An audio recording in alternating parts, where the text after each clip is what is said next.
To be among these people that have got such a passion for these bikes, it's just an amazing feeling riding with them, because you're all here for the same thing, to have that buzz. I felt like king of the road, you know, because at the time, the SS50, every time I stopped and pulled up, people would come round and look at it, and they couldn't believe it because they were used to things like NSU Quicklies and Raleigh Wisps and motor beacons and things like that. And this thing was way ahead of its time. I met the Fizzy Spitters at the Bat and Ball pub about 3 or 4 years ago, and they said, well, come along for a ride. So I did. So I took the 4-stroke. They're not anti-4-stroke, but it's more they like the blue smoke and the 2-stroke. There is something quite amusing about middle-aged men riding round with their chin on the tank, all trying to be faster than each other on little mopeds, and then still, despite the fact that they're 40, 45 years older, still exaggerating how fast they went, or coming up with excuses about the back brake sticking if you were faster. I myself have got a Triumph Trophy 1200 machine, capable of 140 mile an hour, had it for 12 years. I love the bike, I do a lot of touring on it, but these machines are what it's all about. They just make us feel 16 again, and we just have such fun. It's a sociable thing. It's not about the bike for me, personally. It could be, well, I won't say it. It could be golf, fishing. It doesn't matter. It's an interest. It just happens that I've got a bit of a mechanical bent. I'm quite good at spannering. Loads of people will come up to you and chat to you and say, oh, we used to have one of these, and there doesn't seem to be any discrimination with them as either. It could be someone that's in an old sort of a lorry that will jump out, and the next person would be in a Rolls Royce. They've all had one.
Right, the history of the Fizzy all started in the UK in very late 72, early 73.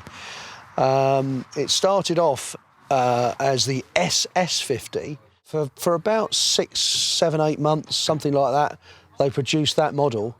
And then Honda said you cannot have that name anymore because they were producing an SS50 themselves. The actual model name for it was FS1E. Well, obviously we're like teenagers, and FS1E, it was just a Fizzy. To meet the law that came in 1972, the manufacturers had to fit pedals that could, in theory, propel the motorcycle and make their 50cc motorbikes legal for 16-year-olds. We actually went to Holland with the Fizzy Club, and we actually spoke to the guy who designed the Fizzy pedal mechanism. I mean, he went to the Yamaha top people with his idea of keeping the pedals parallel so they would like footrests, and I think that's what they wanted, so it looked like a little motorbike. And it was really to get round this law. And from 1972, when it first came in, to 1977, when they were all restricted to 30 miles an hour, a whole generation of people had these bikes that you could ride at 16 that did 50 miles an hour, although they only really did 47. But teenage boys tend to exaggerate. This was the first model without pedals. And the reason why I wanted the one without pedals was because a pedal one to me, when we were 16, was still a push bike, and I wanted a motorbike. They were supposed to be restricted, but the restriction was easy to get round. So you had a motorbike then, which would get you over 50 mile an hour into the 60s, which at that age, from going from a push bike, felt like the fastest thing ever. And when I come to buy it again, that was the big shock. Your dreams of when you're 16, doing 60 mile an hour and racing about, suddenly came down to earth when there's a few more stone in weight sat on it and the thing won't go over 40 mile an hour. I started my career in a Yamaha agency just as a Saturday boy, and at the time I had a Push Maxi, which was my mother's, and while I was still working at this Yamaha dealership, there was this flyer that came out advertising this brand new 16er special, which I folded up and put in my top pocket and took to school and dreamed over. So when I could, I put the Push Maxi in as a deposit. I had it for probably about a year until I was 17, until I passed my test and go on to a full bike licence. First motorbike I ever owned was when I was about 14, cost me £5, an Excelsior 150. Eventually we butchered it and turned it into a scrambler, me and a few friends of mine.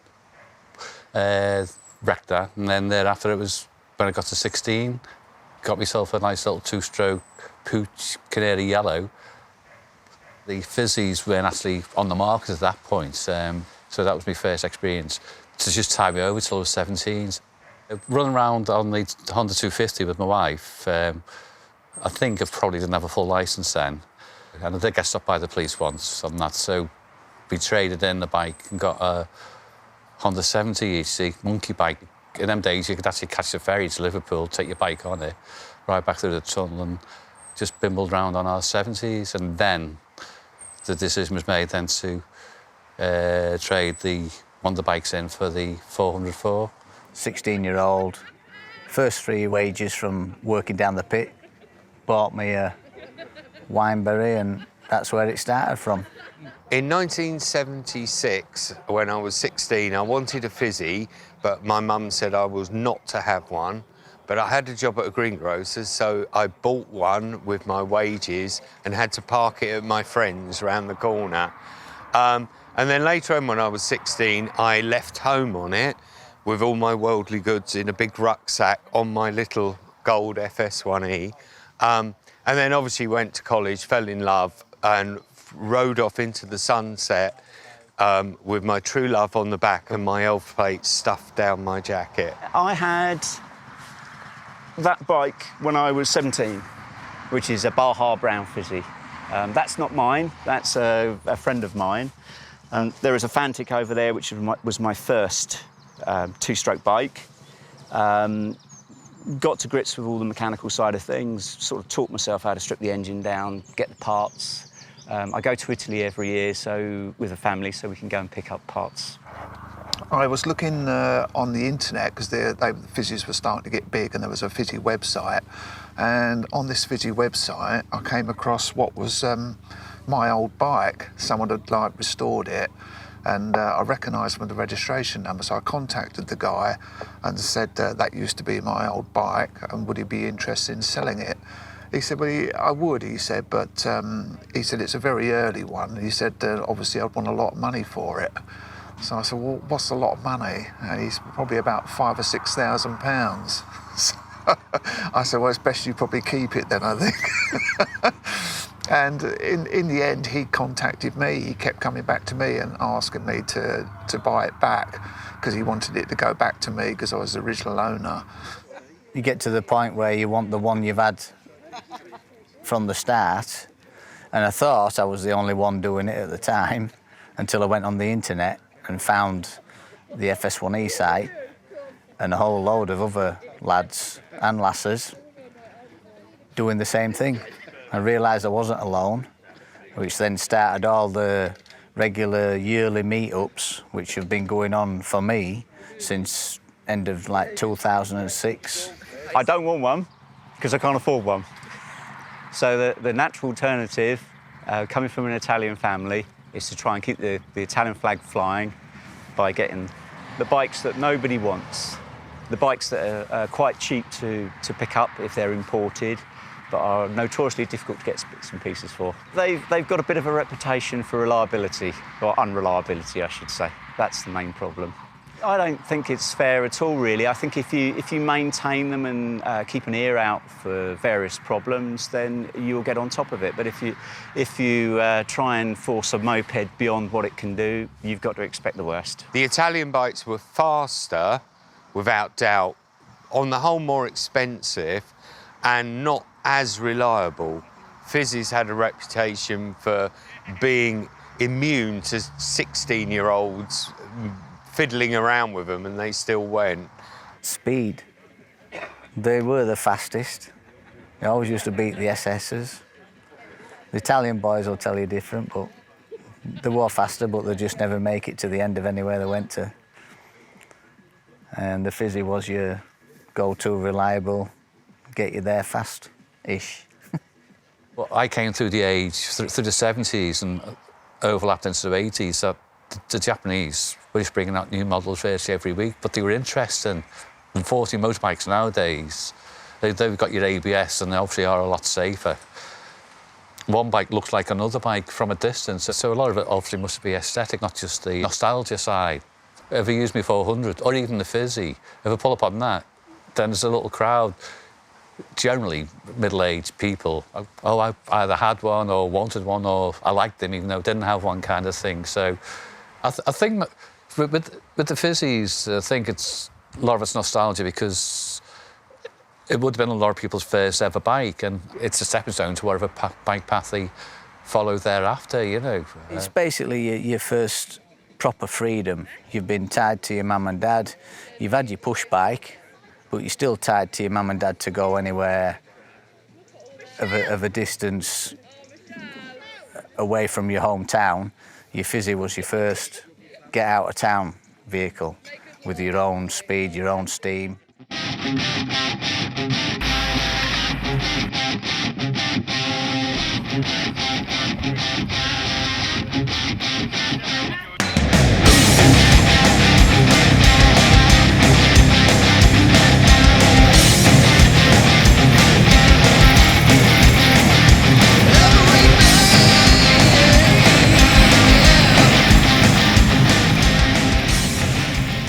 What impressed me, not having really any mechanical skills, were that, you know, a Fizzy, you know, the engine be took apart and people would be cleaning bits and pieces and putting the cylinder head back on and away riding again. So you've got your AC, and it'll only let the positive, depending which way you connect it, it'll let the positive or negative through. In this case, it lets the positive through. So you only get the bumps that are above the positive side, so it charges the battery impulses, but That's it. that is broken. But seeing people just taking apart motorbikes and getting them up and running within seconds was amazing to me. And it was just no expectation. People just did it because they were friends and wanted to help each other. That community spirit really appealed to me. And when we were younger, that's where it all started for some of us as mechanics. You gained a lot of knowledge, mechanical skills, working on these machines, because you had to keep them going. When they broke down at the side of the road, which they often did, whether it's a spark plug or a fuel problem, you had to fix it. It's like being in the desert. You've got, you know, if you don't fix it, you're not going to get home.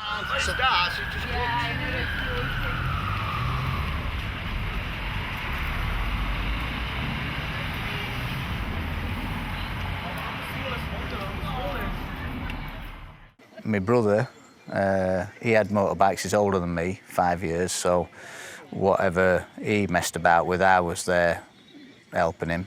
But also my street, where I lived in Nottingley, one lad in there had motorbikes, and his garage was the hub for all his other mates. So in my street, there was always 70s motorbikes getting stripped, fixed, stuff done with them, and I'd be sat there in his garage helping him clean carbon out of exhaust, anything, just watching what were going off. My father's still around, and he takes a great deal of delight in the fact that I'm trying to run these little Italian bikes. The first weekend I ever did officially with the Fizzy group, bizarrely, there was this thing where they decided to build a Fizzy in the field. They got people who had spare bits of Fizzy in their workshop to bring with them, and then assemble it in the field, get it MOT'd and rideable by the end of the weekend, which they did. 2005, it was basically road registered and ready to ride on the road. I got told to take it to a bike show because it was so different, this one. At the time, everybody was doing the standard bikes as they came out of the shops back in the 70s. As soon as I bought mine when I was 16, we pulled it apart and put faster pipes on it and seats and everything. So I did that to mine. So when I turned up to a show with it, it stood out. It just looked absolutely alien compared to what the standard bikes were, which meant it got attraction straight away. It got photographed. It was in the VJMC cover of the magazine straight away, which surprised the hell out of me because it was just my thing I was building in garage to have a play with. We realised that there was a hell of a lot more people around the country, all over the country doing it, and we decided to do a Brighton meet-up. So today, I was the leader, so it's quite a responsibility, but I had all the route mapped out and I did a recce run. They're very forgiving. If I make a mistake or take a wrong turning, they're all very forgiving. I do it because I do it because I have to prove to myself that I can get out on a little bike and keep it running reliably. But it's just a blast. I'm always at the back of the pack because that's where I prefer to be. I find it's a little bit safer. And if my confidence wanes, then I can sit at the back. Right. Yeah. That's a proper bike, isn't it? That's a proper bike, not a ring ding, as my wife would call it. Do you think when you're young on a bike, and sometimes then you put it to one side, you get married through commitments, or something's put you off, or maybe there's been a tragedy, to be brutally honest, in the past. But I think once a biker, you're always a biker. I did all the show scene. I built show bikes, showed them at Stafford, got one in the centre page of Classic Mechanics. But the bit I really love is riding them. That's the fun. Riding around Brighton at my age, at 63, it still gives me a buzz, and it takes me back to being 16 again, to be able to ride along the seafront and everyone's revving up, tooting their horns, trying to pull wheelies. I don't know whether we're kind of related to Wolves, but we do have a pack mentality then. So once you go along the seafront as a group, it's quite good. You get quite a buzz. And it's all about getting to a stage in your life where, you brought up your family and you just want something back for yourself, and back with a time where you had no responsibilities, no worries, and it's just fun. And this is for the most miles travelled on a trailer by a scooter.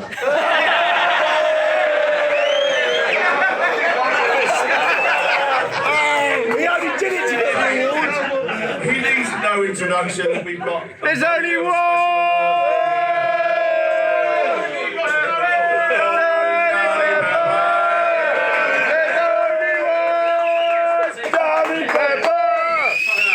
Okay, so the next award is a bit awkward. Awkward? Not like any of the others, actually. But it goes to the worst mishandling of an ice cream of the day. So someone better come up and hand this to me. Better be you, Gary Lampton, because I think you laughed worse. Well, I was going to say, somebody else in the sell you an ice cream you went like that. A hell of a lot of the social side of it, because actually riding, that's horrible. It is horrible. It's uncomfy. You have to work the hell out of it to get any speed out of them. But it's mainly the social side of it. I've met a hell of a lot of people now who I know through that bike, and we've done so many things together what would never have happened without that bike. We'd have never gone to Spa, I'd never gone to Holland, never done any of that without that bike, because I would have never met all these people. We've been doing this for 12 years. We've been looking for a place like this all the way through. Yeah. We couldn't be more pleased. If you're happy to have us, we're really happy to come. Thank you very much.